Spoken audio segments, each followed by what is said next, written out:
Welcome back to the Deep Dive. Great to be here. Today, we're taking on a really expansive topic, everything. Everything. That's ambitious. Yeah, you heard that right. But, okay, we're going to approach everything through a very specific and incredibly dynamic lens.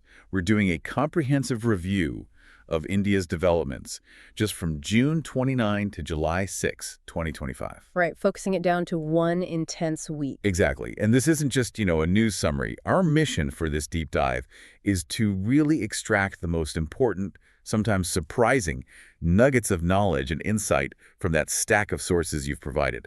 The goal is to help you, our listener, become even more well-informed about the complex, vibrant, and rapidly evolving landscape of this global power. And it was certainly a packed week. A lot to get through. Absolutely. We've got a fascinating week to unpack. We're covering everything from, well, high-stakes diplomacy and major economic shifts. Pressing environmental challenges, which were stark this week. Definitely. And cutting-edge science, crucial legal reforms, some really exciting sports achievements. And, of course, the rich tapestry of culture and society that's always humming in the background. It's really a snapshot of a nation in constant motion, isn't it? Yeah. Navigating immense progress alongside, some pretty significant challenges. That's a good way to put it. Progress and challenge, side by side. So, okay, let's unpack this. Let's dive into the fascinating details that shaped India this past week. Let's start by looking at the political pulse of the nation. It felt like a real blend of significant international outreach, some critical domestic policy shifts, and a whole myriad of regional complexities. Definitely. This past week truly demonstrated India's multifaceted approach to governance. You saw operations on the global stage happening almost simultaneously with addressing diverse needs and challenges within its many states. It's a delicate balancing act, really. And we saw clear examples of both strategic foresight and, well, immediate responsiveness. Okay, so on the diplomatic front, Prime Minister Narendra Modi was deeply engaged in that five-nation tour. Key engagements in Argentina and Brazil. This feels like more than just friendly visits, right? It seems like a very deliberate strategic diversification of resource and security partnerships. You've hit on a crucial point there. Modi's arrival in Buenos Aires, for instance, that was the third leg of this pretty ambitious diplomatic outreach. And his discussions with Argentine President Javier Milei weren't just ceremonial, not at all. They focused specifically on exploring ventures in critical minerals. Think lithium, absolutely vital for the global energy transition. Right, super important now. Exactly. And also shale gas and defense cooperation. This is a clear signal, I think, of a proactive foreign policy. It's aimed at securing strategic resources in what's becoming an increasingly complex global environment. It's about moving beyond India's traditional alliances to forge new, mutually beneficial relationships. And then in Rio, the welcome seemed quite notable. It was quite something, yes. A full Operation Sindoor-themed performance, apparently, and a fervent chant of Bharat Mata Ki Jai from the Indian diaspora gathered there. It's fascinating because while it's a cultural demonstration of affinity, Operation Sindoor itself is, well, it's the code name for a significant and sometimes controversial historical Indian military operation. Okay, so there's a layer there. There is, and this actually caused some diplomatic ripples later when it was mentioned, reportedly out of context, by a defense attaché. It just highlights the sensitivity around certain historical references in a global political context. You have to be careful. Domestically, though, we saw some truly landmark policy moves. The Supreme Court, for the very first time, introduced an other backward classes, or OBC, quota for its own staff recruitment. This is significant, isn't it? What does this really mean for social equity, especially, right at the highest levels of the judiciary? This is indeed a landmark decision, coming under Chief Justice B.R. Gavai. It significantly expands on the existing quotas already in place for scheduled castes and scheduled tribes. It truly reflects, I think, a broader governmental commitment to social equity and representation. This isn't just about optics, it's about ensuring that the judiciary itself, The institution upholding justice. precisely, Yeah. ensuring it mirrors the diversity of the nation it serves. By opening up recruitment to OBC categories, it could potentially influence future judicial perspectives over time. It might help break down some traditional barriers to entry, maybe foster a more inclusive institutional culture right at the highest echelons of power. Interesting. And we also saw the Odisha government make a rather quick reversal, didn't they? Reinstating HDFC, ICICI, and Axis banks to its impaneled list after initially removing them. They did, yeah, a quick turnaround. If we connect this to the bigger picture, it suggests a very pragmatic approach maybe. to maintaining financial stability. Precisely. That reversal suggests a quick, pragmatic adjustment, likely to ensure stable access to banking services, especially given reports of a recent decline in bank home loans. Removing major private players could have made that worse. It shows a clear governmental responsiveness, perhaps, to potential immediate economic impacts. Looking at other national initiatives, the Union Cabinet approved the National Sports Policy 2025. Right. That's a strategic push for nationwide sports development aiming to foster talent right from the grassroots up. Okay. And they also greenlit the Employment Linked Incentive, or ELI, scheme aimed at boosting job creation, skilled labor. Yes, and furthermore, the center is planning an INR 2,000 crore drone tech incentive scheme. Ah, drone tech. That's big now. Huge. And these aren't isolated decisions, you see. They're all strategic moves. They signal a robust push for indigenous technological innovation, self-reliance in critical sectors like drone technology, alongside a holistic focus on job growth and national well-being through sports. It's quite comprehensive. Okay, let's shift to some regional stories. We saw Tamil Nadu Chief Minister M.K. Stalin positively acknowledging the reunion between Raj and Uddhav Thackeray in Maharashtra. This apparently happened during a rally against a scrapped proposal to introduce Hindi as a third language in primary schools. That context seems important. Absolutely. That reunion, occurring specifically in the context of that contentious Hindi language proposal, it really underscores how deeply linguistic and cultural identities shape regional political alliances and public sentiment in India. It's a vivid reminder of the diverse federal structure of the nation and the constant negotiation between national policy and regional economy. Meanwhile, in Bihar, the Association for Democratic Reforms, ADR, challenged the Election Commission's special intensive revision of electoral rolls in the Supreme Court. Yes, that's right. This move raises an important question, doesn't it, about electoral fairness and transparency, especially in a poll-bound state. Could it disenfranchise voters? It definitely raises those concerns. Any large-scale revision close to an election needs to be handled incredibly carefully to ensure due process and avoid potential disenfranchisement or irregularities. The ADR challenge brings those potential issues to the forefront. Bihar also made headlines for a different tragic reason: the killing of businessman Gopal Khemka in Patna. Yes, sadly. And that prompted Rahul Gandhi to critically assert that the state had become a crime capital. That's strong language. It is, and it reflects ongoing serious concerns about law and order that frequently dominate regional discourse and political debate in Bihar. And what about other diverse regional dynamics that emerged this week? Any other key examples? Well, we saw quite a few, actually, each highlighting a different facet of governance and social challenges. For instance, an Odisha BJP MLA was booked for alleged sexist remarks. That drew calls for swift action, pointing to the ongoing battle against misogyny in public life. Then you had Mayawati in Lucknow expressing uneasiness and anger over scholarship delays for thousands of scheduled caste and scheduled tribe students. That painfully points to persistent issues in welfare program implementation that directly impact vulnerable communities. It's a recurring problem. Right. And in Punjab, action against jail officers. Yes, decisive action there. The Punjab government suspended 26 jail department officers for dereliction of duty, indicating efforts to address administrative inefficiencies and perhaps corruption within state institutions. And Mumbai declared itself loudspeaker-free. Apparently so, yes. The police announced the city was now loudspeaker-free after the chief minister's intervention. This reflects very localized governance, addressing public nuisance concerns and responding directly to citizen complaints about noise pollution. So these regional stories, when you look at them together, they collectively reflect the really diverse challenges India faces, from ensuring basic law and order and administrative efficiency to addressing very specific localized public grievances. Amidst all these developments, Vice President Jagdeep Dhankhar expressed significant concern over the prevailing political atmosphere. He stated it was not favorable for Indian democracy and social health. That certainly reflects broader anxieties about political polarization, doesn't it? Indeed, his statement points to those broader anxieties, worries about political polarization, the often heated nature of public discourse, and the overall health of democratic institutions. It's a sentiment echoed by many observers across the political spectrum, really. It feels like a call for introspection on the civility and, frankly, the effectiveness of political dialogue. And there was that specific incident involving the Indian embassy in Indonesia. having to clarify reports. Yes, clarifying media reports that apparently quoted out of context a presentation by a defense attaché on Operation Sindoor, which, as we noted, had drawn criticism from the Congress Party back home.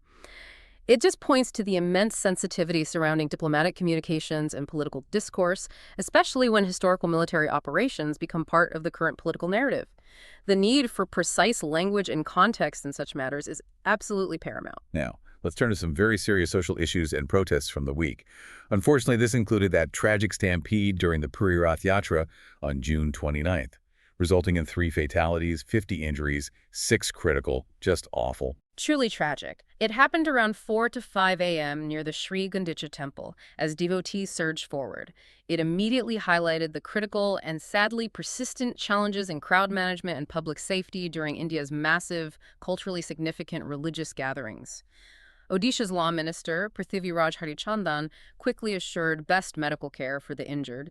Chief Minister Mohan Charan Machi vowed an immediate investigation into the security lapses and exemplary action against those responsible. Were there immediate changes made? Yes, in the immediate aftermath, police significantly enhanced security, crowd management protocols, and traffic control for the subsequent rituals, like Sunabesha and Bahuda Yatra. It demonstrated a responsive, albeit reactive, effort to prevent further incidents. But if we connect this to the bigger picture, it just underscores the persistent need for robust, proactive planning and rapid response protocols for these massive public events where so many human lives are at stake. We also saw ongoing protests in Kolkata over a law college gang rape, and a planned nationwide strike by, over 27 lakh power sector employees set for July 9th, protesting privatization in Uttar Pradesh. Yeah, those events indicate growing labor unrest over economic reforms, specifically privatization in a key sector like power, and also persistent, deeply felt demands for justice and safety, particularly in the wake of that terrible Kolkata incident. These movements reflect broader societal concerns about economic equity, human rights, and the effectiveness of the justice system. And in Delhi, a new policy kicked in, banning refueling for older vehicles. That's right, effective July 1st, 2025. Banning the refueling of old vehicles, specifically 15-year-old petrol cars and 10-year-old diesel models. The aim is to combat the severe issue of urban air pollution. It points to the ongoing challenges in urban environmental management and the urgent need for stricter enforcement of emission norms. Especially as Indian cities consistently grapple with some of the worst air quality in the world, it's a constant battle. In terms of social indicators, India slipped to 131st out of 148 countries in the 2025 Global Gender Gap Index. That's not great news. No, it's concerning. And this happened despite an increase in women voters, apparently. Political empowerment for women seemed to worsen. Now, there's anticipation of that 33% reservation for women in legislatures from 2029, which is a significant step. Huge legislative step, yes. But what sustained efforts are really needed for a truly long-term impact on gender equality?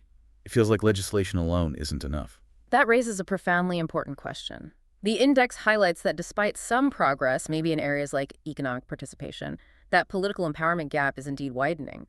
So while the 33% reservation is a monumental legislative move, potentially set to reshape the political landscape from 2029, it also suggests that deeper societal shifts are needed beyond just the law. Like what specifically? Well, sustained efforts would have to encompass investing more in women's education and health, actively challenging deep-seated patriarchal norms, ensuring safe public spaces, really fostering women's leadership at all levels, from local governance right up to corporate boardrooms, and a continued relentless focus on addressing gender-based violence. It means ensuring that increased numbers of women in politics also translate into increased power and influence, that their voices are truly heard and acted upon. On a more positive note, though, there were new welfare initiatives launched this week. These speak to efforts towards social inclusion, right? Yes, absolutely. The launch of the Waste Picker Enumeration app under the Namaste scheme is quite significant. It aims to formalize and protect the livelihoods of waste pickers, integrate them into urban waste management systems, provide them with essential benefits like health insurance, social security. It's a long overdue measure for this often marginalized workforce. Okay, good to see. Additionally, the Ayush Nivesh Sarthi portal was launched. This is to facilitate investments in India's traditional medicine sector. Ayush stands for Ayurveda, Yoga and Naturopathy, Unani, Siddha, and Homeopathy. These initiatives clearly show a dual focus, social inclusion for vulnerable populations, and promoting indigenous sectors as drivers of both health and economic growth. Unfortunately, amidst these advancements, the week also saw some tragic incidents reported.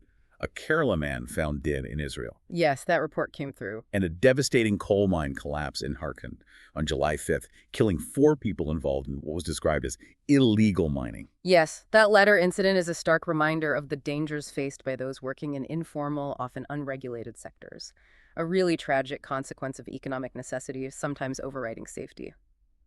Okay, shifting gears now to the economic landscape. What we see is a dynamic interplay of, well, some robust growth indicators, but also some cautious signals and significant policy developments. It's a complex picture, definitely not a simple upward curve. Okay, yeah, here's where the numbers often tell a much more nuanced story, right? India's economy is certainly no exception. Let's start with the goods and services tax, GST, collections. They hit a record a little 22.08 lakh crore in 2024-25. That's strong 9.4% year-on-year growth. This certainly underscores increasing formalization across the economy, maybe effective tax compliance. Indeed, that record collection is a powerful indicator. It points to a broadening tax base and improved compliance, signaling a healthier formal economy. However, the picture isn't entirely rosy, as you hinted. Industrial output growth actually slowed down, hit a 9-month low of just 1.2% in May 2025. Only 1.2%. What dragged it down? Primarily weaker performance in manufacturing, which grew by only 2.6%. But even more striking was a 0.1% shrinkage in mining output and a sharp 5.8% contraction in electricity generation. Oh, electricity contracted. Yeah. So what does this all mean for the overall pace of economic activity? It indicates a mixed performance across industrial segments. It suggests some underlying headwinds despite those strong tax collections. It raises a crucial question, perhaps. Is India's consumption growth maybe outpacing its foundational production capacity? Or is this just a temporary blip that a strong monsoon might help to rectify? The data suggests we need to look beyond just the headline numbers. Okay, on the inflation front, though, retail inflation is projected to remain within the RBI's target range. June 2025 CPI reportedly at 2.6%, Q1 FY26 forecasted at 2.9%.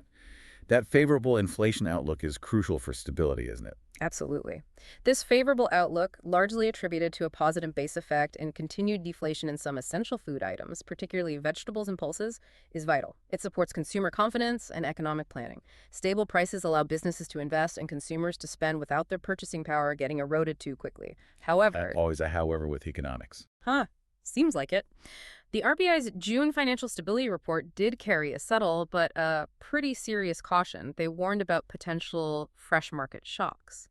This means they're worried about things like, well, the government's growing public debt becoming unsustainable, maybe, or stock and property valuations soaring too high, creating a potential bubble, or just unpredictable global geopolitical tensions. Any of those could quickly destabilize the market. Right. Need for vigilance. Exactly. If we connect this to the bigger picture, it highlights the continuous need for vigilance in financial stability management. And speaking of vigilance, foreign portfolio investors, FPIs, continued to offload Indian equities. They sold 5,773 crore worth in July so far. Why the outflow? It seems linked to uncertainties surrounding the India-US trade talks, which we'll get to. Also, stretched market valuations making Indian stocks seem expensive to some global investors. And just a lack of fresh positive triggers recently. It indicates a cautious global investor sentiment towards the Indian market right now. Okay, let's talk about those India-US trade deal negotiations. They definitely seem to be causing some anxiety in the Indian stock market, which ended the week in negative territory. U.S. President Donald Trump's July 9 deadline was looming, wasn't it?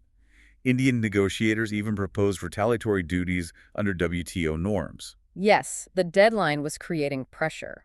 What's fascinating here is the high stakes involved, particularly for export-oriented sectors like IT and pharmaceuticals. It truly is high stakes for India's economy. Commerce Minister Piyush Goyal has consistently maintained a principled stance, emphasizing that India will only sign an agreement that is fully finalized and unequivocally in the national interest, prioritizing substance over arbitrary deadlines. A breakthrough in this deal is widely anticipated to significantly benefit India's export-oriented sectors, IT, pharmaceuticals, auto components. So the market's anxiety is understandable. And separately, the earnings season is about to kick off. Yes, Q1 FY26 earnings season commences the week of July 7th. We'll see results from IT majors TCS and Tata Elxsi on July 10th, followed by retail player DMart on July 11th. These earnings announcements are expected to really set the tone for overall market sentiment. Investors will be closely monitoring growth guidance and management commentary for clues on future economic activity. And the monsoon. That seems to be a major positive factor this year, providing a much-needed boost, right? Indeed. India received above normal southwest monsoon rainfall in June 2025. Cumulative precipitation was 8.9% higher than the long period average. This marks the earliest full monsoon coverage across the country since 2020, and it contributed to a significant 11% year-on-year rise in Kharif crop sowing area. That's huge for agriculture. Absolutely vital for India's growth inflation dynamics in the medium term.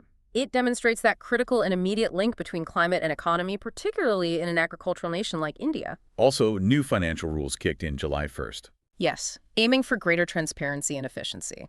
And crucially, India reinstated RoDTEP benefits for exporters from June 1st, 2025. Remind us what RoDTEP is. Right, RoDTEP stands for the Remission of Duties and Taxes on Exported Products Scheme. It essentially reimburses businesses for various hidden duties and taxes incurred during manufacturing and export that aren't otherwise refunded. This provides a crucial cost advantage, directly boosting the competitiveness of Indian goods in global markets. So its reinstatement is significant for exporters. Got it. And other industrial news. The Ministry of Mines reported growth in mineral and non-ferrous metal production. SAIL, the Steel Authority of India, opened a new representative office in Dubai, expanding its international reach. And MOIL Limited, a manganese ore producer, reported performance highs.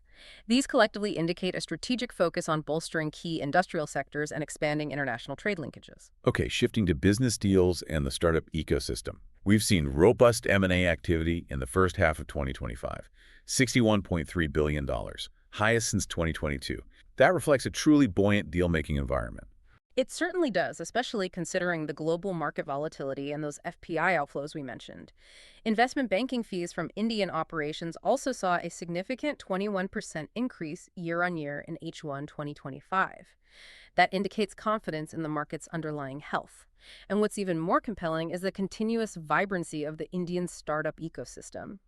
Ins42's 30 Startups to Watch list for June 2025 highlighted promising ventures across incredibly diverse and cutting-edge sectors. Like what kind of sectors? Oh, everything. From defense tech, with companies like Immunic Systems and Armory developing advanced security solutions, to AI powerhouses like Allo Health using AI for sexual wellness, and Arctan AI for real-time speech models. We also saw innovation in mobility with Yulu, breakthroughs in biotechnology, dynamic gaming platforms, and even quick commerce with platforms like Bullet and Zillow. Wow, quick commerce is still booming. Seems so. This highlights a diverse range of promising ventures and a really strong entrepreneurial drive to leverage innovation.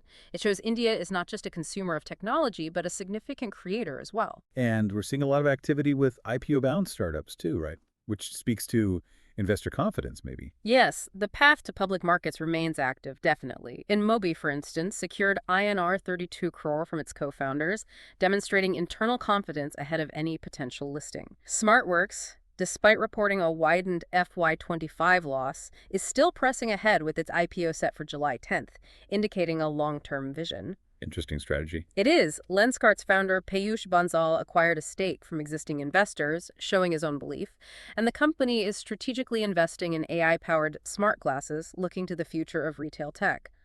Other significant movements include BlackBuck's subsidiary obtaining a PPI license for its FASTag payment solutions, which should streamline logistics payments. And Era's infra shares surged after securing a major order, underscoring growth in infrastructure. This collectively points to a dynamic and evolving startup ecosystem, attracting significant investment and focusing on innovative solutions across various sectors, from logistics to retail technology. They're consistently pushing the boundaries of what's possible. Okay. From the world of business and innovation, let's turn to something that impacts everyone, every single day: the environment and climate. And what's particularly striking this week are the stark contrasts we're seeing across India. A real tale of two climates, it feels like. This period truly offers a vivid narrative of two climate realities within the nation. It highlights the localized, yet profound impacts of environmental shifts. It's a testament to the fact that climate change doesn't hit uniformly. It creates regional crises that dramatically alter lives and economies right now. So on one hand, the IMD is predicting widespread, heavy rainfall over northwest and central India for July 6th and 7th, and in eastern India until July 7th. This follows heavy to very heavy rainfall in Himachal Pradesh and Uttarakhand that led to that landslide near Sonprayag, requiring the rescue of 40 devotees from Kedarnath Dham. Right. This really highlights the dual nature of the monsoon, doesn't it? Bringing essential water, but also posing significant risks of natural disasters. Exactly. While much of the country anticipates beneficial, life-giving rains, those events in the Himalayas serve as a stark reminder of the destructive potential of intense monsoon activity. Especially in vulnerable mountainous regions, the sheer force of the water can unleash devastating landslides, disrupting lives, infrastructure, pilgrimage routes. And in stark contrast, we pivot to Kashmir, experiencing a profound and, frankly, worrying drought crisis. Yes, profound is the right word. The region recorded record-breaking heat. Srinagar hit 37.4 degrees Celsius on July 5th, its third highest July temperature in recorded history. Couple that with nearly a 50% rainfall deficit since June. This dry spell has pushed Kashmir's agriculture and fruit economy into deep, desperate distress. That's a truly grim picture, especially for the vital apple industry. It's so crucial to Kashmir's economy, isn't it? It's dire, with potentially long-term implications. Paddy farmers in South Kashmir are severely affected by dangerous water shortages, leading to fears of widespread crop failure. The Agriculture Department has even advised them to switch to drought-resilient crops like millets. That signals a desperate and urgent need for adaptation in traditional farming practices. And the apple industry itself. That's where the impact is maybe most visible. It accounts for a staggering 80% of India's total apple production. It's facing what experts are describing as a slow-moving collapse. Oh, apps, why? Due to reduced fruit size, poor color development, widespread sunburn damage on the fruit, and premature fruit drop affecting over 55% of orchards, according to reports. Add to that rising input costs and falling returns. It's compounding the crisis for orchardists, causing significant mental stress among farmers, a surge in loan defaults in the horticulture sector. It paints a vivid and painful picture of how climate directly impacts livelihoods and regional economies, transforming traditional ways of life. And experts are attributing this crisis in Kashmir not just to local issues like urbanization or deforestation, but directly to climate change, saying Kashmir is warming much faster than the global average. Yes, that's what's truly unsettling here. It isn't solely about localized degradation, unregulated urbanization, shrinking forests, wetland encroachment, though those certainly exacerbate the problem. ISRO satellite data reveals a more than 15% glacier retreat in the catchment zones of Kashmir's main rivers. The Jhelum, Lidr, and Sindh. 15% retreat. Yeah, and this directly leads to reduced spring runoff and the early exhaustion of water reserves. It means vital water sources are literally vanishing. The Meteorological Center in Srinagar has even issued a stark warning. They're talking about a potential systemic collapse in Kashmir's auto-convective rainfall patterns. Systemic collapse. That sounds serious. It is. It signals that this isn't just unusual weather variability, it's a clear manifestation of accelerating climate change impacting fundamental climate systems in the region. It's a critical warning sign for the entire Himalayan region, really, and a microcosm of the global climate crisis playing out right now. On the policy front, though, there was a symbolic gesture. Prime Minister Modi in Trinidad and Tobago's Prime Minister Kamla Prasad Bisesar jointly planting a sapling as part of the Ek Padma Ke Naam initiative. Yes, that symbolic gesture underscores India's commitment to global environmental conservation efforts and bilateral cooperation on climate action, even reaching across continents. And globally. The Green Climate Fund is ramping up investments. That's right. If we connect this to the bigger picture, the world's biggest climate fund, the Green Climate Fund, is stepping up investments. $1.2 billion for 17 new projects, predominantly in Asia and Africa. Now, while that's not directly an Indian policy, this global funding initiative could significantly support climate initiatives within India, providing crucial financial backing for adaptation and mitigation efforts down the line. And domestically, the Investats India 2025 report came out. Yes. It underlined an increase in marine fish production, which is interesting, but also confirmed a consistent rising trend in annual mean temperatures across India and highlighted a sustained focus on biodiversity monitoring. This reflects India's ongoing efforts to monitor and manage its environmental resources amidst these significant climate shifts. It shows a comprehensive approach that combines both policy intentions and practical data collection. Okay, let's pivot now to a sector where India is truly demonstrating its growing prowess and global ambitions. Science and technology. This week showcased breakthroughs that are not just about innovation, but also about profound economic impact and strategic positioning on the world stage. Okay, let's unpack this. From ambitious space exploration plans to the rapid rise of artificial intelligence, these developments are shaping India's future in really profound ways, aren't they? They really are. Take ISRO, the space agency. Former Chairman S. Somnath recently revealed an impressive economic return on investment statistic. For every single rupee invested in ISRO, the economic return generated across the economy is 2.54. Wow, that's a significant multiplier. It's powerful.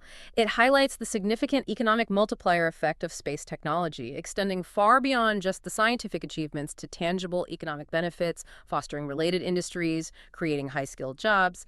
He also underscored landmark achievements like the Chandrayaan-3 lunar landing and the Aditya L1 solar mission as testaments to India's burgeoning capabilities and determination to explore the cosmos. And ISRO has unveiled a truly ambitious 25-year roadmap, including sending an Indian to the moon, which is just a massive goal. That's right. Their forward-looking strategy is incredibly bold, visionary even. It includes not just sending an Indian astronaut to the moon, but achieving a lunar landing and, crucially, a safe return, developing the whole ecosystem needed for such missions. And a big part of that is developing reusable rockets to make space access more economical and frequent. Makes sense. What else is on the roadmap? Future plans also encompass establishing a Bharatiya Antariksh Station, essentially an Indian space station, for extended human presence in space and also as a platform for the global scientific community to use. Further exploration of the moon and Mars is also definitely on the agenda. This audacious roadmap positions India as a significant future contributor to global space science, and it actively calls for international collaborators on microgravity research. And the private space industry in India, is that growing too? Explosive growth, apparently. Over 250 private space companies now, from rocket startups to satellite manufacturers. This burgeoning ecosystem is expected to substantially increase India's share of the global space economy in the coming years. And India is also actively fostering international collaboration, helping countries like Nepal, Bhutan, Oman, South Africa, and ASEAN nations expand their space application knowledge, building regional capacity. That's interesting. It is. And in a related note, Indian astronaut Shubhanshu Shukla is currently conducting vital studies aboard the International Space Station, looking at bone health and radiation exposure. This further cements India's presence in human spaceflight and contributes to our global understanding of long-duration space travel. Okay, moving from space to artificial intelligence. India is rapidly emerging as what some are calling a third force in AI, particularly excelling in AI deployment across global enterprises.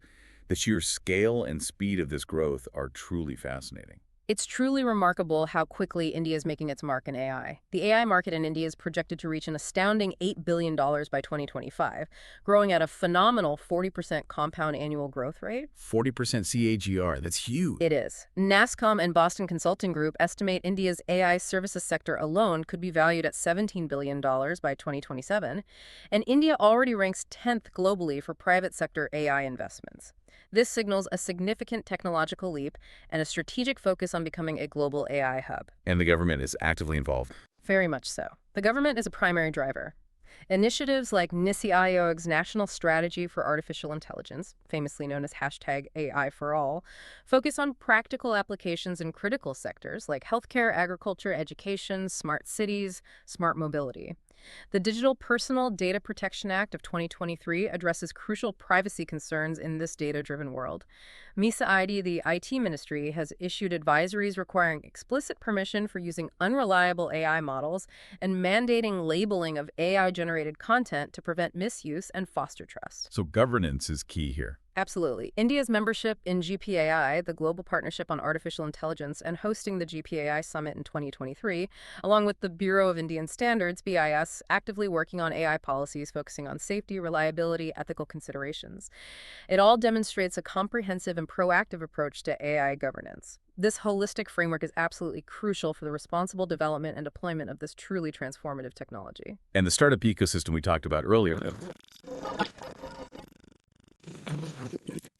Absolutely. That INS 4230 startups to watch list, it highlighted numerous AI-focused ventures, showcasing an incredible diversity of entrepreneurial drive pushing the boundaries.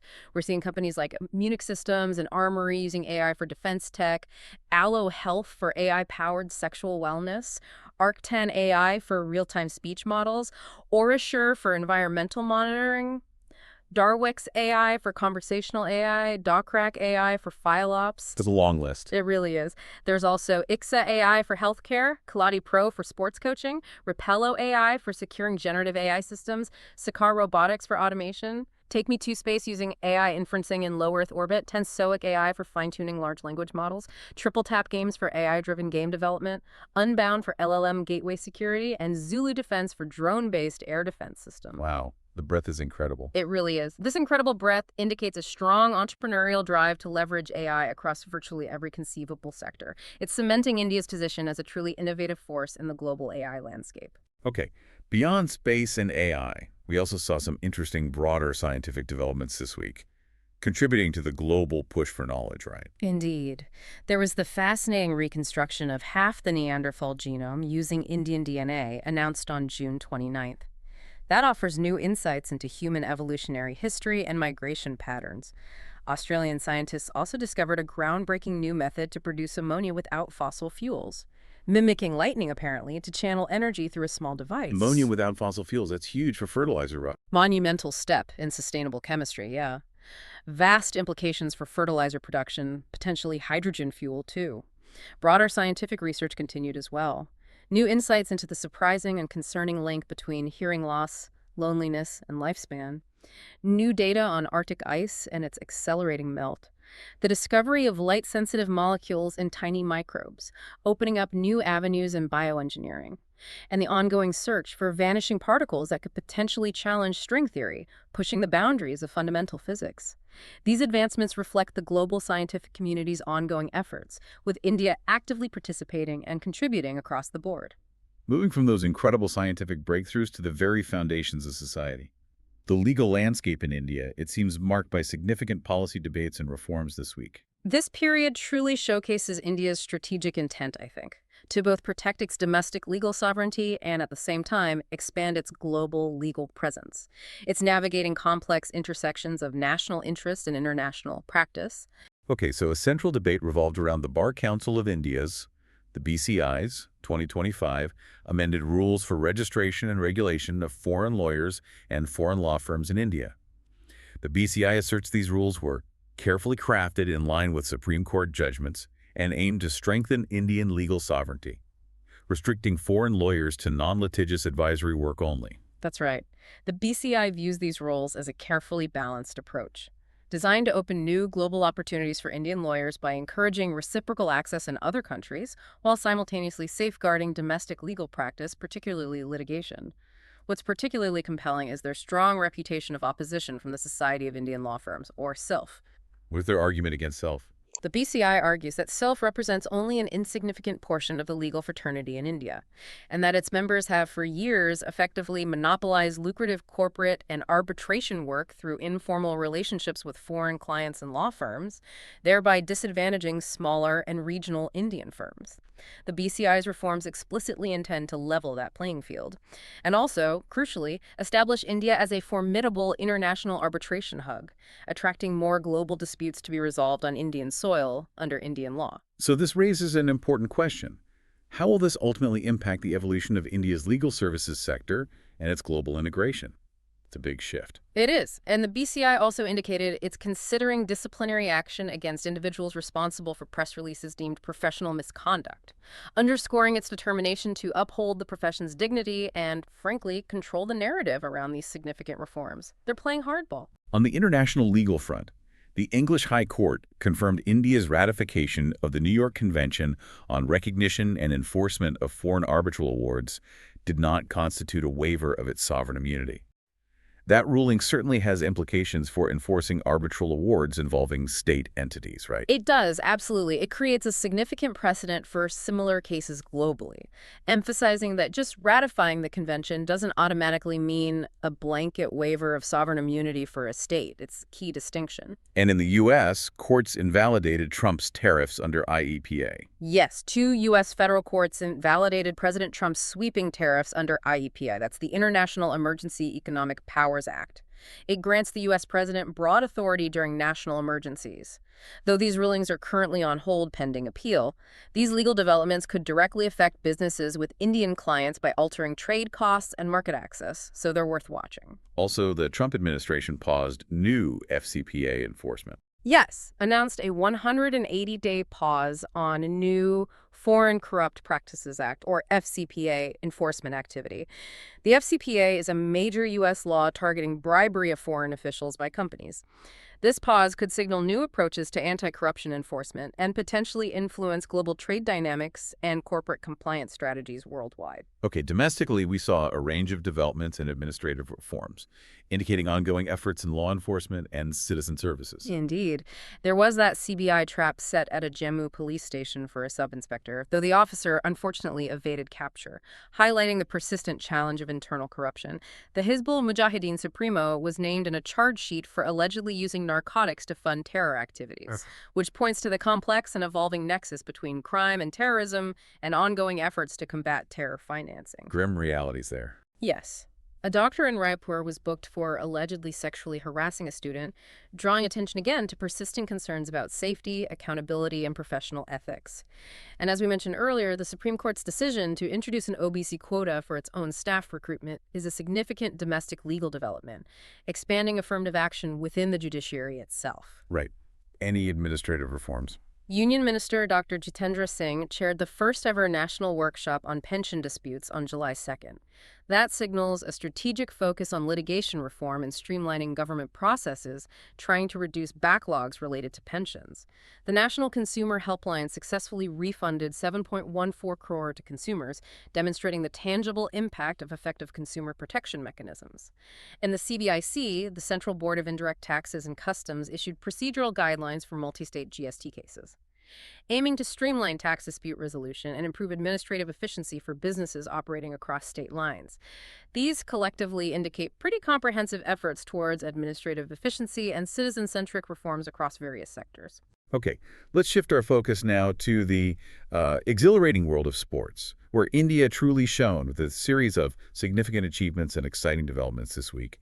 A lot of good news here. Indeed, it was a week that highlighted both India's growing stature across various disciplines and, importantly, the emergence of fresh, exciting talent that promises to reshape the future of Indian sports. In football, huge news. India secured qualification for the AFC Women's Asian Cup for the first time ever, with a crucial 2-1 victory over host Thailand. Thanks to 2 phenomenal goals from Sangeeta Basfor, that's a massive historic milestone for women's football in India. It truly is a historic step forward and a real testament to the growing investment and talent in women's football in the country. A fantastic achievement. And in javelin, the seemingly unstoppable Neeraj Chopra continued his dominance. Yep. Olympic gold medalist Neeraj Chopra won the inaugural Neeraj Chopra Classic 2025. That's a World Athletics gold-level event held in Bengaluru. He won with a throw of 86.18 meters, just reaffirming his status as a leading global athlete in the sport. Cricket saw India holding a commanding lead against England in their Test series. Poised for a victory there. Right, 177 for 3, leading by 357 runs on day 4. Looking very strong. And the emergence of young talent was brilliantly highlighted by 14-year-old Vaibhav Suryavanshi. Incredible story. Smashed the fastest-known century in youth ODIs, reached 3 figures in just 52 balls against England, hit an unbelievable 13 fours and 10 sixes. 14 years old. Yeah, just shows the deep talent pool being nurtured in Indian cricket. Astounding performance. Squash also brought double delight on July 5th, celebrating young champions. Yes, it was a phenomenal day for Indian squash. Anahat Singh clinched the Asian U19 Squash Championship title with a dominant 3-0 victory, showcasing her immense potential. She's a real star in the making. And Arivir Dhawan won the U17 title at the Asian Junior Squash Championships, brilliantly ending a 13-year drought for India in that specific category. A significant breakthrough for the boys' side. Para-archery also celebrated remarkable success. Yes, 2 more gold medals at the 2025 Para-Archery Asian Championships in Beijing. That brought their total haul to 7 golds for the tournament, demonstrating the strength and resilience of India's para-athletes. Consistent performers. Badminton. Kidambi Srikanth reached the semis. Yes, men's singles semifinals of the Canada Open Super 300, a strong performance against good international competition. And in boxing. Newport advanced to the 85-plus kilogram category final of the World Boxing Cup in Astana, Kazakhstan. And Avinash Jamwal also reached the semifinals in his category. Good showing there. What's truly fascinating here, I think, is the sheer breadth of success across so many different disciplines, from team achievements like women's football qualification The story. to individual dominance in javelin, the emergence of explosive young talent in cricket and squash, along with consistently strong performances in parasports and combat sports like boxing. It's really broad-based success. We also saw Yuki Bambri playing in the men's doubles second round at Wimbledon, a major international stage. Right, competing at the highest level. And in chess, world champion Gukesh won the rapid title at the Grand Chess Tour 2025 event in Zagreb, Croatia. And not just Gukesh. 9 top Indian women players are participating in the FID Women's World Cup 2025, currently underway in Georgia. This just underscores India's growing presence and increasing influence in global chess, a sport where India has historically excelled and continues to produce top talent. However, while many sports excelled, some areas faced setbacks, reminding us that sports development is an ongoing journey, right? With ups and downs. Exactly. The Indian women's hockey team, for example, slumped to a 2-3 defeat against China and was unfortunately relegated from the FIH Pro League. This raises an important question. While India is excelling in many new arenas, some established sports face setbacks. It highlights the complex and continuous journey of sports development and the need for consistent performance across the board. But steps are being taken for the future. Seems so. Despite the relegation, Hockey India announced the squad for the Men's India, a tour of Europe, indicating ongoing preparations for future tournaments and building depth for long-term success. Other organizational developments included the Volleyball Federation of India holding elections, and the Basketball Federation of India announced a partnership with ACG Sports to launch professional leagues for both men and women, demonstrating strategic efforts to broaden the sports base and formalize structures for growth. And the Ministry of Youth Affairs and Sports is clearly highlighting esports potential and promoting community engagement and fitness. Seems like a holistic approach. Exactly. They highlighted esports potential at the BMPS 2025 event, recognizing the burgeoning appeal of competitive gaming among youth. And they announced the Khelo India Water Sports Festival for August, diversifying national sports initiatives beyond traditional domains. The Fit India Sundays on Cycle initiative reportedly saw over 50,000 participants nationwide, promoting community engagement in fitness and encouraging healthy lifestyles at the grassroots level. That's great participation. It is, and the remarkable work of Pratima Barwa, recognized as an unsung torchbearer of tribal hockey, was also highlighted, emphasizing the importance of grassroots efforts in sports development and bringing hidden talent from diverse communities to the forefront. If we connect this to the bigger picture, it underscores multifaceted efforts to diversify and popularize sports right from grassroots levels through community engagement, aiming for sustained athletic development that extends beyond just elite competition to include mass participation and overall well-being. Right, now let's talk about India's cultural and social fabric. It remains incredibly rich, doesn't it? A vibrant tapestry of ancient tradition, evolving artistic expressions, and the everyday realities of its diverse populace. This week, we really saw how deep-rooted cultural practices continue to thrive, even as urban challenges and societal issues demand constant attention. What's fascinating here is how major festivals continue to define the week, providing spiritual and community anchors. The Puri Rath Yatra, for instance, which spanned from June 27th to July 8th, saw the Bahuti Yatra, the return journey of the deities, take place peacefully on July 6th. Thankfully, after that tragic stampede incident we discussed earlier. Yes, that peaceful return journey symbolizes the divine's accessibility to all devotees. And importantly, it highlights lessons learned and immediate security improvements in crowd management following the tragedy. A very visible response. But it was far from the only major festival lighting up the week. The Bonalu Festival, Telangana's official state festival for goddess Mahakali, began on June 29th and continues right through until July 20th, involving elaborate rituals and offerings that bring communities together in celebration. Okay, what else? Devshayani Ekadashi was observed on July 6th. This marks the beginning of Chaturmas, a significant 4-month period of spiritual reflection and austerity for many Hindus. The Mudya Purnima, or Guru Purnima, fair commenced on July 4th and runs until July 11th in Govardhan, attracting lakhs of devotees for a challenging 21-kilometer parikrama, or circumambulation, of Sri Giriraj Maharaj. Lakhs of people doing a 21-kilometer walk. That's dedication. Incredible devotion.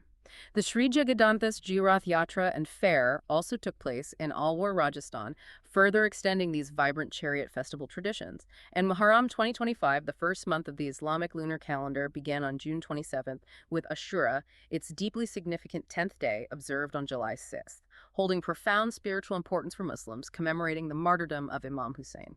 So what does this all mean, this concentration of festivals? Well, these festivals foster profound community bonding, they express gratitude, provide spiritual solace, and are vibrant cultural hubs that define much of India's social calendar. They remind us of the enduring power of tradition in modern life. Beyond these traditional festivals, the art and exhibition scene also seems incredibly dynamic. With a growing international presence, right, the India Art Fair 2025 in New Delhi is already generating buzz. It is. It's set to feature the return of the prestigious Listen Gallery, presenting works by renowned international artists like Anish Kapoor, Marina Abramovich, and Ai Weiwei. This truly underscores the fair's role as India's flagship contemporary art event and its increasing global recognition and pull. Were there other exhibitions happening? Yes, several were ongoing or concluding within the period, adding to the cultural vibrancy, like A Treasury of Life, Indian Company Paintings, which delves into historical art forms commissioned during the colonial era, and Stephen Cox's solo show, offering contemporary sculpture. The art market also saw an auction titled A Glimpse of a Fabled Land, the romance of Anglo-Indian art, exploring unique historical artistic fusions. And there's a growing spotlight on emerging Indian artists. Yes, what's particularly noteworthy is that growing spotlight on mid-career and emerging Indian artists. There's a strong call within the Indian art community to nurture collaborative ecosystems that foster experimentation, build archives of new work, and transform exhibitions into more discursive spaces for dialogue and critical engagement. This reflects a significant shift, perhaps, towards more meaningful relationships between artists, galleries, and collectors, reshaping how contemporary Indian art is valued and promoted, moving beyond just commercial transactions towards deeper cultural impact and understanding. While the cultural landscape is vibrant, we also unfortunately saw various social trends and regional stories that highlight persistent challenges, including a number of tragic crime incidents reported. Yes, unfortunately, the week also brought to light a series of distressing events, reminding us of ongoing societal issues and vulnerabilities. Reports surfaced of a man and woman found dead at a resort in Bibinagar, another man found dead in a KPHB hotel, a woman killed and 2 injured in a road accident. In Bengaluru, a woman's body was tragically found in a garbage truck, with police suspecting her husband's involvement. And in Tirupur, a woman tragically ended her life, reportedly due to dowry harassment. Still dowry harassment. It's heartbreaking. It is. These incidents, while geographically dispersed, highlight persistent concerns about safety, accountability, and the complexities of crime, including gender-based violence, that continue to affect various regions of India. And law enforcement actions, as well as significant urban challenges, were also prominent this week. Absolutely. In terms of law enforcement actions, 3 individuals were held for killing a private college lecturer. In a separate incident, 6 policemen were suspended over the death of a temple security guard in Sivaganga, pointing towards issues of police accountability or potential brutality. A man was chased and hacked to death in Sivaganga, a shocking act of public violence. In Ludhiana, an Audi driver's rampage resulted in 1 death and 3 injuries. A former SAMP's personal assistant was murdered in Punjab, highlighting concerns about public safety and high-profile crime. And a Delhi cop reportedly suffered an anxiety attack after being caught allegedly taking a bribe, which highlights the pervasive challenge of corruption and its human toll, even within the system itself. Moving to urban challenges. Monsoon rains causing paralysis. Yes, the paralysis of Mohali, Crore, and Zirakpur in Punjab due to the first heavy monsoon rain exposed significant urban infrastructure vulnerabilities and, frankly, poor drainage systems, a common problem in many rapidly growing Indian cities. Mumbai's civic elections were approaching, with citizens voicing various grievances related to urban services, potholes, waste management, and governance. The BMC, Mumbai's civic body, also extended the deadline for waste bioremediation at the infamous Dayanar dumping ground, indicating ongoing massive challenges in waste management for megacities. These collectively point to persistent issues in urban planning, infrastructure resilience, and effective civic governance. Anything else on the social front? Bengaluru forest officials busted a poaching gang, demonstrating ongoing efforts to combat environmental crime. And on a deeply concerning note, The Madhya Pradesh Director General of Police made controversial remarks linking an increase in rapes to pornography, alcohol, and a perceived lack of family control over women. That's deeply problematic. Extremely problematic. It reflects deeply flawed societal views and a concerning lack of understanding about the root causes of gender-based violence, shifting blame away from perpetrator. And internationally, refugee issues, earthquakes? Yes, the UNHCR India reportedly transferred confidential information of Myanmar refugees to the Indian government, leading to a formal complaint from 141 human rights organizations, raising serious concerns about refugee rights and data privacy. And nearby Nepal experienced 2 earthquakes during this period, a magnitude 4.2 on June 29th and a 3.5 on July 6th, reminding us of the region's geological volatility and India's interconnectedness with regional humanitarian and disaster response challenges. Okay, finally, let's explore India's place on the global stage, characterized this week by those high-level diplomatic engagements and evolving strategic dynamics. Yes, if we connect this to the bigger picture, this week clearly underscores India's determined pursuit of global influence and its strategic maneuvering in a complex and, frankly, shifting geopolitical landscape. It's a nation charting its own course, increasingly assertive. Prime Minister Narendra Modi's visit to Brazil and Argentina was a central highlight, aiming to strengthen bilateral ties. We already mentioned the Operation Sindor-themed performance, Welcome in Rio. Beyond the symbolism, what's the real strategic takeaway from these South American engagements? Well, that welcome in Rio certainly symbolized cultural affinity and diaspora connection, but the discussions with Argentine President Javier Milei were very much about strategic intent and, well, hard power or resources. They focused squarely on critical sectors.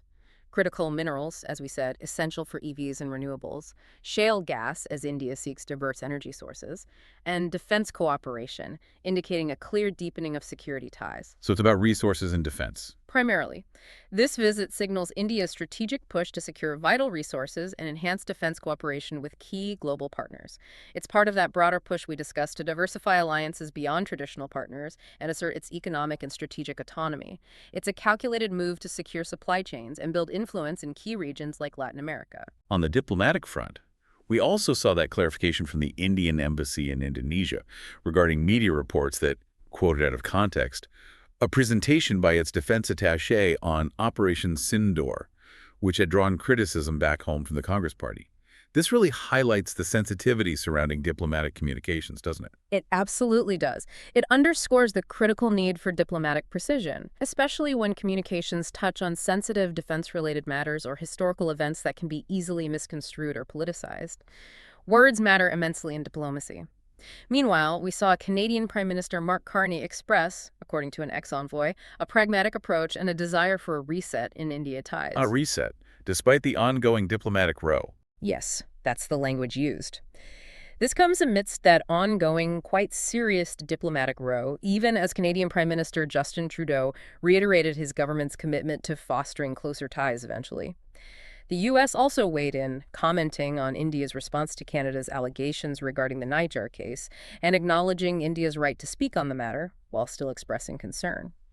These exchanges reflect the complex, sometimes tense, and definitely evolving nature of India's relationships with key Western nations, demonstrating a move towards perhaps more pragmatic, if sometimes strained, dialogue despite underlying tensions and disagreements. It's a nuanced dance on the global stage. Security concerns along the border with Pakistan also remained pertinent this week, reminding us of ongoing regional challenges. Yes, a Pakistan national was apprehended along the line of control, the Low Sea, in Jammu and Kashmir, a constant flashpoint requiring high vigilance. And while the 2025 India-Pakistan conflict itself occurred earlier in May, its codename Operation Sindor was still being referenced in political discourse this week, indicating its lasting impact on national security discussions and its lingering presence in public memory. And broader international news impacting the context. Right. Gaza rescuers reported Israeli forces killed 23 people, including children, a grim reminder of that ongoing conflict's human cost. Bangladesh ordered striking tax officials back to work, highlighting domestic governance challenges there. Ugandan leader Yoweri Museveni announced his intention to seek re-election, signaling political continuity there. And an Air India flight was diverted to Kolkata due to a technical issue, a more mundane but important piece of global connectivity. These just demonstrate the wider global context of conflict, governance issues, and interconnectedness that India is constantly intertwined with. A truly significant development, though, for religious diplomacy was the resumption of the Kailash Mansarovar Yatra via the Lapulek route. This revered pilgrimage was suspended since 2020 due to both the pandemic and that military standoff between India and China along the border. Yes, a major development. What's fascinating here is that this signals a potential thaw, maybe, in certain aspects of India-China relations. Is that reading too much into it?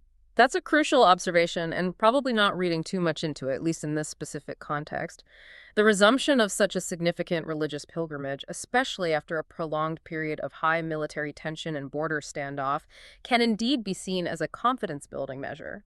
It suggests a potential, albeit perhaps limited and carefully managed, thaw in certain aspects of India-China relations, even as broader geopolitical complexities and disagreements definitely persist. It's a step towards reestablishing some level of functional engagement, at least on this front. And finally, India continues its persistent efforts to combat economic crime internationally. Nirav Modi's brother, Nihal Modi, arrested in the U.S. following India's extradition request in that massive PNB fraud case. This certainly underscores India's international efforts to bring economic fugitives to justice, right? Yes, it highlights a persistent global effort to pursue justice and recover assets across borders. It sends a strong message that economic criminals cannot easily evade the law by fleeing the country. International cooperation is key there. And strategically, China's presence in the Indian Ocean. Still a major focus. A major strategic challenge, yes. Flagged again by the Parliamentary Standing Committee on External Affairs. They specifically noted China's growing presence in the Indian Ocean region, IOR, including the deployment of research and survey vessels that raise security concerns for India. India maintains its principled opposition to China's Belt and Road Initiative, BRI, and the China-Pakistan Economic Corridor, CPEC, viewing them as impinging on its sovereignty and strategic interests in the region. So how is India responding? India is actively positioning itself as a first responder and preferred security partner in the IOR, focusing on humanitarian assistance and disaster relief, HADR, enhancing maritime domain awareness, MDA, for itself and regional partners, and providing developmental aid. This aims to secure its own strategic interests in the region and, frankly, counterbalance China's rising influence. They are also reinforcing institutional maritime cooperation through forums like IORA, Indian Ocean Rim Association, IONS, Indian Ocean Naval Symposium, the IFC IOR Information Fusion Center, the Quad, and the Colombo Security Conclave, building a network of like-minded partners to ensure a free and open Indo-Pacific. Okay, and looking at trade deals. The India-UK Free Trade Agreement, the FTA, was finalized after 3 long years of negotiations. Yes, finally concluded. This is expected to provide strategic insights and benefits, particularly for sectors like textile exporters and importers. Sure. That's a significant bilateral milestone, yes, promising enhanced market access and reduced trade barriers for various sectors eventually. The period also marked 5 years of the India-Australia Comprehensive Strategic Partnership, reflecting deepening ties with another key Indo-Pacific partner. India's 2025 maritime push was also highlighted in reports, involving a substantial U.S. $20 billion investment plan and vigorous efforts to forge global maritime ties, underscoring the nation's increasing focus on its maritime capabilities and securing vital international trade routes. These developments collectively emphasize India's expanding global economic footprint and its strategic positioning in international trade and security, constantly adapting to a complex and changing world.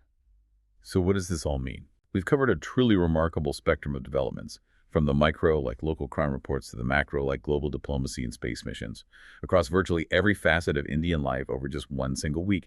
It's a dizzying, but I think essential overview. This deep dive truly underscored India's multifaceted trajectory, didn't it? Characterized by that potent blend of rapid progress, persistent challenges, and astute strategic maneuvering on both domestic and international fronts.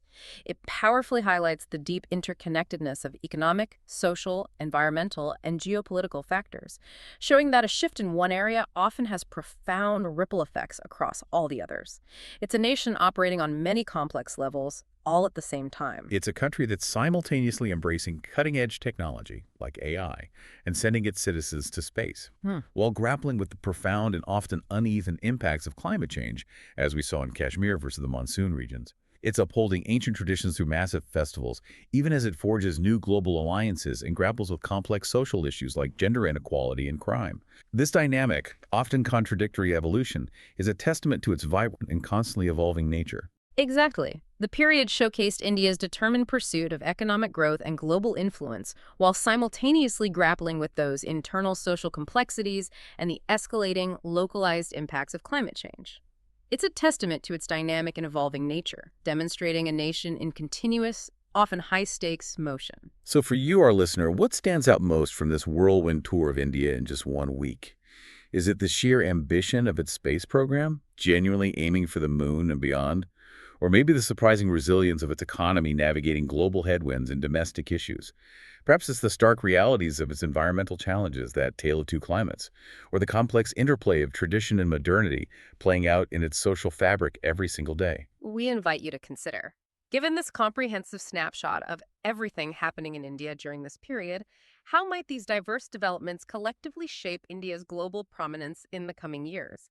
And, perhaps even more compellingly, what specific area or challenge, be it technology, climate, social equity, geopolitics, do you think will ultimately define its path forward in the decade to come?